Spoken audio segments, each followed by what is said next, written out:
ತುಂಬಾ ಸಿಂಪಲ್ಲಾಗಿ ಮಾಡ್ಕೊಂಡಿರೋ ಅಂಥ ಬದನೆಕಾಯಿ ಗೊಜ್ಜು. ಬದನೆಕಾಯಿ ಅಂತ ಅಂದರೆ ಇಷ್ಟ ಇಲ್ಲ ಅನ್ನೋರು ಈ ರೀತಿ ಒಮ್ಮೆ ಟ್ರೈ ಮಾಡ್ಬೋದು. ಬಿಸಿ ಬಿಸಿ ಅನ್ನಕ್ಕೆ ತುಪ್ಪ ಸೇರಿಸ್ಕೊಂಡು ತಿಂತಾಯಿದ್ರೆ ತುಂಬಾ ರುಚಿಯಾಗಿರುತ್ತೆ. ಚಪಾತಿಗೂ ಕೂಡ ತುಂಬಾ ಕಂಫರ್ಟಿಂಗ್ ಆಗಿರುತ್ತೆ. ಮಿಸ್ ಮಾಡದೆ ಈ ರೆಸಿಪಿನ ಟ್ರೈ ಮಾಡಿ.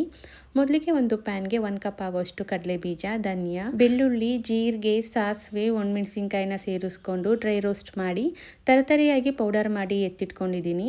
ನಂತರ ಒಂದು ಪ್ಯಾನ್ಗೆ ಎಣ್ಣೆ, ಕರಿಬೇವು, ಹಿಂಗು, ಸಣ್ಣದಾಗಿ ಕಟ್ ಮಾಡಿ ಇಟ್ಕೊಂಡಿರುವಂಥ ಬದನೆಕಾಯನ್ನು ಸೇರಿಸ್ಕೊಂಡು ಎಣ್ಣೆಯಲ್ಲಿ ಚೆನ್ನಾಗಿ ಫ್ರೈ ಮಾಡಿ, ನಂತರ ಸಣ್ಣದಾಗಿ ಕಟ್ ಮಾಡಿ ಇಟ್ಕೊಂಡಿರುವಂಥ ಟೊಮ್ಯಾಟೊ, ರುಚಿಗೆ ತಕ್ಕಷ್ಟು ಉಪ್ಪು, ಅರಿಶಿನ ಪುಡಿನ ಸೇರಿಸ್ಕೊಂಡು ಟೊಮೆಟೊ ಸಾಫ್ಟ್ ಆಗೋವರೆಗೂ ಚೆನ್ನಾಗಿ ಫ್ರೈ ಮಾಡಿ, ಮೊದಲೇ ಮಾಡಿ ಇಟ್ಕೊಂಡಿರುವಂಥ ಪೌಡರ್ನ ಸೇರಿಸ್ಕೊಂಡು ಎಣ್ಣೆ ಮೇಲೆ ಬರೋವರೆಗೂ ಚೆನ್ನಾಗಿ ಮಿಕ್ಸ್ ಮಾಡಿಕೊಂಡು ಕೊನೆಯಲ್ಲಿ ಹುಣಸೆ ಹಣ್ಣಿನ ರಸನ ಸೇರಿಸ್ಕೊಂಡು ಮಿಕ್ಸ್ ಮಾಡಿ, ಗೊಜ್ಜು ಫುಲ್ಲು ಡ್ರೈ ಆದಮೇಲೆ ಕೊತ್ತಂಬರಿನ ಸೇರಿಸ್ಕೊಂಡ್ರೆ ತುಂಬಾ ರುಚಿಯಾಗಿರುವಂಥ ಬದನೆಕಾಯಿ ಗೊಜ್ಜು ರೆಡಿ ಆಗುತ್ತೆ.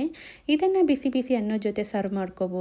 ಚಪಾತಿ, ದೋಸೆ, ಪೂರಿಗೂ ಕೂಡ ತುಂಬಾ ಚೆನ್ನಾಗಿ ಹೊಂದುತ್ತೆ. ಬದನೆಕಾಯಿನ ಇಷ್ಟಪಡ್ದೇ ಇರೋರು ಈ ರೀತಿ ಒಮ್ಮೆ ಗೊಜ್ಜು ಮಾಡಿ ಟ್ರೈ ಮಾಡಿ. ಇದನ್ನು 1 ವೀಕ್ವರೆಗೂ ಸ್ಟೋರ್ ಮಾಡ್ಕೋಬೋದು. ಯಾವುದೇ ರೀತಿಯಾಗಿ ಕೆಡೋದಿಲ್ಲ. ಮಿಸ್ ಮಾಡದೆ ಟ್ರೈ ಮಾಡಿ.